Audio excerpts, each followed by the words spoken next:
Барак Обамагийн сурталчилгааны албанд ажиллаж байгаа.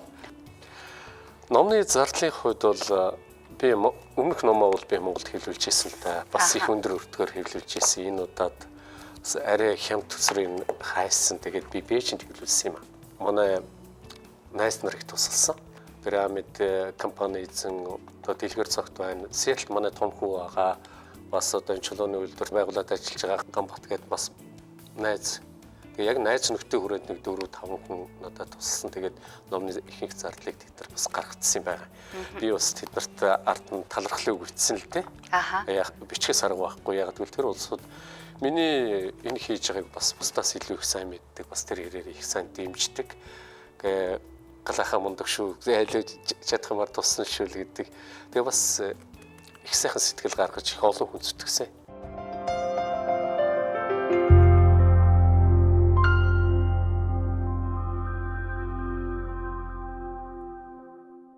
Америкийн монголчуудын тухай бичсэн олон хүмүүс байдаг тийм ээ. Таны ном бол одоо миний мэдхээр 3 дахь нь гэж би бодож байна. Тэгэхээр таны ном одоо бусад номноос юугаараа онцлогтой юм бэ? Энэ бол ерөөсөө л Америкт байж байгаа шилдэг монголчуудыг олж ирж хайж тэдэнтэй уулзч гаргаж ирсэн ярилцлага юм. Нэг. Энэ бол ямар нэгэн одоо түүх ур сайхны зүйл бол биш. Зүгээр л өнөөдрийн залуучуудад үлгэр жишээ хэрэг болох үс тэр. Энэ эхлэл гурван хэлбэл өнөөдөр залуучуудад хэрэг болох үс юм үлгэр жишээ болох үс хүмүүс өнөөдөр би дөнгөж 35-ыг энэ дээр гаргалаа тийм. Ахаад ингээд гадаадад ажиллаж амьдарч байгаа монголчуудын хэмжээнд хэдэн зуун хэдэн мянган юм монголчууд байгаа тий. Тэгэхээр энэ нэг талаас хоёрдугаарт энэ бол өнөөдөр бидний хувьд алдагдаад байгаа монгол хүний үндсийн нэр хүндийг өндөр өргөх алхам тий. Энэ мундаг гэхээсээ илүү энэ хүмүүсийн тулсан амьдрал тэр имийг л гаргаж байгаа бусдад хэрэг болох үг хэлж байгаа гэдгээр энэ бол арай өөр онцлогтой юм байгаа. Анхнаасаа зорилт тавьснараа ч тэр эхлэлгээд би ягаад хэлэх вэхээр одоо ингээл цаашаа бас Германд байгаа монголчууд, магадгүй Австралид байгаа монголчууд, Солонгост, Японд байгаа монголчуудын тухай ингээд хийх юмсан гэж бас бодож байгаа. Тэгэхээр энэ ном цаашид үргэлжлэнэ.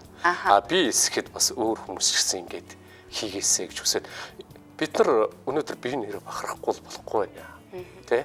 Өнөөдөр бид нар алийн болгон монголчууд гээл ингээл доошоо үгүй яг үнэндээ биш үү бид нар ингээл хий дэмил бухимдаад байгаа болохоос хэрвээ тайвшраад нүдэ нэгэд харвал бид нар үнэхээр мундаг байна.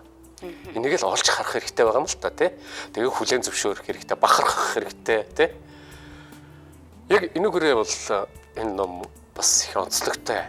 Тэгээ дээр нь мэрэгжлийн бос мөртлөө би өөрөө зорж тэмүүлж те өөрийнхөө сэтгэл зүрхний дуудлагаар бас энэ хүмүүс хэрэг болох юмсан гэж хийсэн тэр сэтгэл шингэсэн гэдэг утгаараа энэ бас арай жаахан өөр өмц мэрэгжлийн бос хүн гэдэг талаас нь шүү дээ. Мэрэгжлийн бос гэснээс та бол одоо багш мэрэгчлээ хүн шүү дээ тийм ээ. Тэгэхээр ингээд ном бичих нь одоо таны хобби болж таарч гинүү. Энэ хүн чинь нэг хүмүүс олон хүмүүс янз янзаар бичдэг л дээ те. Гэхдээ тэрг уншиж байгаа хүмүүс хэр хүлээж авч чинь гэдгээр тэр хүн цаашаа бичвүү те. Урам орж гин үү, эсвэл сэтгэл нь гундаад орж гин үү гэл янз бүрийн давалгаанууд байдаг л та те. Би нийтлэлч хэлснээс хойш олон хүн надад урам өгсөн. Одоо ч маш олон хүн надад урам өгдөг галаа. Бичээрээ те.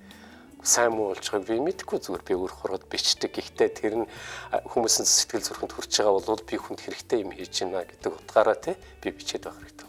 Тийм болохоор өнөөдөр ингээл тавд хагасан бүтээсэнд би заавал нэг юм бич тавих хэрэгтэй гэж өөртөө шаарддаг тий. Тэгэл 7 хоног бодчихсан тэгээ бичсэн. Тэгээд энэ утгаараа авч үзэх юм бол баг миний хобби болсон юм доо. Та хизээ номын хурмаа хийх гэж байна вэ? Би энэ 8 сарын 18-нд Вашингтон ДС-д номныхын нээлтийг хийх гэж байгаа маа. Тэгээд яг уу энэ миний ном гэдэг нэртэй ч гэсэн тий номын нээлт гэдэг нэр өгч байгаа ч гэсэн нөгөө талаас би бол энэ номны эцэст надад төрсөн тэр бахархал, тэр омгшил, тэр сэрхүүдээр үндэслээд биенд байгаа бүх хүмүүстэй монголчууд бид нар ийм мундаг шүү гэж биенээр бахархах нэг өдөр хийх гэж л бодож байгаа юм. Бас тэр өдрийг болохоор би их сонгодог гоё хэлбэртэй болох юмсан гэж хүсэж байгаа.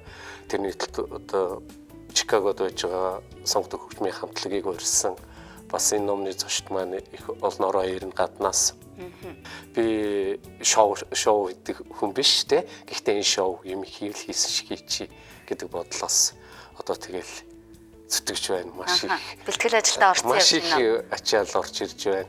Одоо болох газраас өсвөлээл зардлан мөнгө тэгэл өөрийн төлөвлөж байгаа юм бас хүмүүстэй харилцах зарим хүмүүсийн нэрх зардал тэгэл цаг хугацаа бас хөтөлбөр босгох гэл. Гэхдээ болно бүх юм сайхан болно. Ямар ч байсан би өөрийнхөө сонсноо хүртэл бүх юм хийж амжин.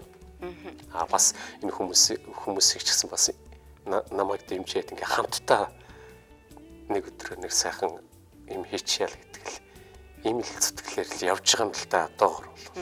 Номын нээлт маань 8 сарын 18-нд Вашингтон ДС-д одоогор яг хуу Рослны орхон байж байгаа Holiday-ийн зочдуудлын доотлыг захиалж байгаа. Бас нэлээд олон шал өөр одоо өмнөх шоунаас шал өөр байдлаар хийх гэж бодож байгаа учраас бас их олон сюрпризүүд байна. Ямар ч байсан одоо нэг үлгэл санхүүгээ яг тэр би одоо олон хүмүүсээс шууд яг ер нь нэг дэлгэр цагтаа ярилцлага дээр байдаг шүү дээ. Заавал мөнгөтэй хүн биендээ тусалж яхаа ёстой биш те. Үнэхээр туслая галаа би чамайг дэмждэг шүү гэж олон хүн хэлдэг те. Зүгээр л нэг $20 байх ч багтахгүй те.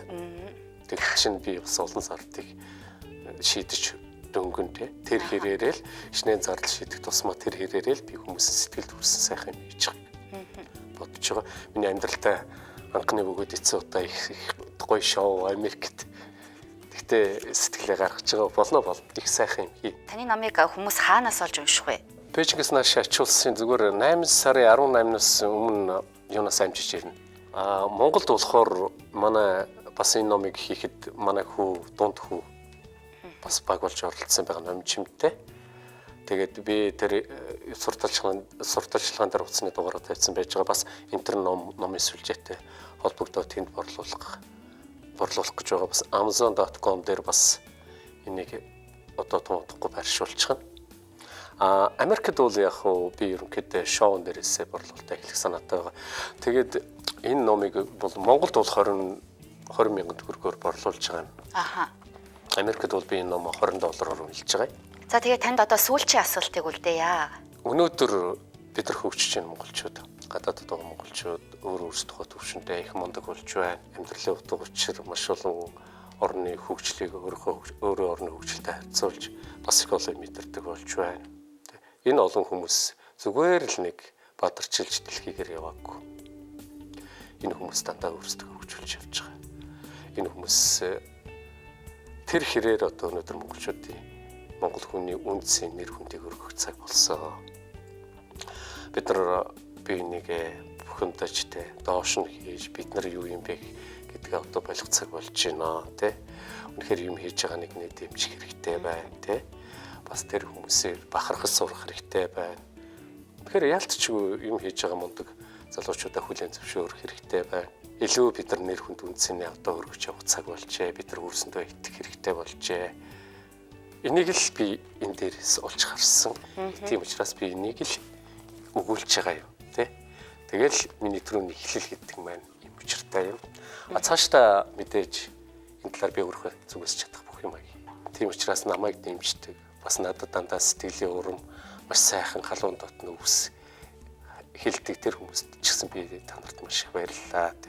Мэдээж би өөрөө чадах юм аа хийнэ гэж та бүхэн томлъё. Тэгээд бүгдээрээ инг тонх эрүүлэнх байж ив нэгдэлтэй бас биенээ хүндэлж дээдэлж үргэлж өөрийнхөө үндсийн нэр хүндийг өргөж яваарай гэж хүсье. Тэгээд энд бас энэ ном жоохон чутгаа нэмэр болоосай гэж өрөөж байна. За тэгэхээр манай студид хүрэлцэн ярьж номынхаа тухай сонирхолтой яриа өрнүүлсэн танд их баярлалаа. За тэгэхээр үзэгч та бүхэн одоо Америкийн нэгдсэн улсад ажиллаж амьдарч өөрсдийнхээ ухаалт самбаа завьяас бэлгээрээ амжилт гарган яваа 35 залуусын одоо амьдрал үүхт үхийг өгүүлсэн энэ сайхан номны тухай дэлгэрэнгүй мэдээллийг энэ дэлгэцэн дээр гарч байгаа одоо мэдээллийн дагуу холбогдож аваарай. Тэгээ манай өнөөдрийн нэвтрүүлэгт нийтлэлч Гомсөрөнгийн гал бодрох оролцлоо.